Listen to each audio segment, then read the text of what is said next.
एकता में ही ताकत है। एक परिवार था, वो गरीब था, खाने को कुछ नहीं था। काफ़ी सोचा कि काम मिले, मगर काम नहीं मिला। 2 बच्चे थे, बीवी थी। एक दिन उन्हें विचार आया कि इस गांव में काम मिलना मुश्किल है, चलो कहीं और चलते हैं। इस इरादे से वे एक दिन गांव छोड़कर चल दिए। रात का समय था, रास्ता भी जंगली था। सोचा वृक्ष के नीचे रात गुजारी जाए।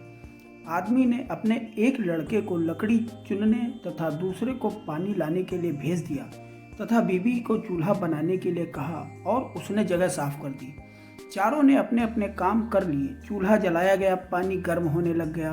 वृक्ष के ऊपर हंस रहता था। वो सोचने लगा, यह कैसा मूर्ख है, इन्होंने चूल्हा तो जला दिया मगर इनके पास पकाने तो को है ही नहीं कुछ भी। हंस ने भी उनसे पूछा, तुम्हारे पास पकाने को क्या है? वो आदमी बोला, तुझे मार के खाएंगे। हंस बोला, मुझे क्यों मारोगे? आदमी बोला, हमारे पास ना पैसा है और ना ही सामान है, तो क्या करें? हंस सोच में पड़ गया, इन्होंने चूल्हा भी जला लिया है, सब कर्मशील हैं, मुझे तो ये खा ही जाएंगे। तो हंस बोला, अगर मैं आपको धन दे दूं तो मुझे छोड़ दोगे? घर का स्वामी बोला, हाँ छोड़ देंगे। हंस कहने लगा, मेरे साथ चलो, मैं तुम्हें धन देता हूँ।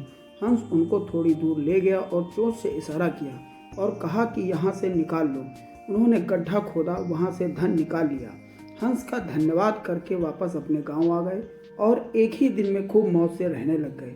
अब उनके घर में किसी भी चीज़ की कमी नहीं थी। पड़ोसी ने देखा कि इस परिवार के पास ऐसी कौन सी चीज़ आ गई जो इनके पास इतना कुछ आ गया। उसने छोटे लड़के को बुलाकर सारी बात पूछ ली कि पैसा कहाँ से आया। उनके भी 2 बच्चे थे, उन्होंने भी ऐसी ही योजना बनाई और चल दिए। उन्होंने भी उसी वृक्ष के नीचे डेरा लगा लिया। आदमी ने अपने बड़े लड़के को कहा, लकड़ी लाओ तथा छोटे लड़के को पानी लाने के लिए कहा, परंतु दोनों आनाकानी करने लगे। बीबी ने भी कहा कि मैं थक चुकी हूँ। जैसे जैसे पानी लकड़ी इकट्ठा हो गई और पानी गर्म होने लगा। हंस फिर आया और बोला, तुम्हारे पास खाने को तो नहीं है, तो फिर पानी गर्म कर रहे हो? आदमी बोला, तुझे मार कर खाएंगे। हंस मुस्कुरा उठा और बोला, मारने वाले तो 3 दिन पहले आए थे, तुम अपना समय खराब मत करो, घर जाओ। तुम मुझे क्या मारोगे? तुम तो आपस में ही लड़ रहे हो। जिन्होंने दूसरे को जितना होता है वह खुद नहीं लड़ते। संसार का नियम भी ऐसा ही है।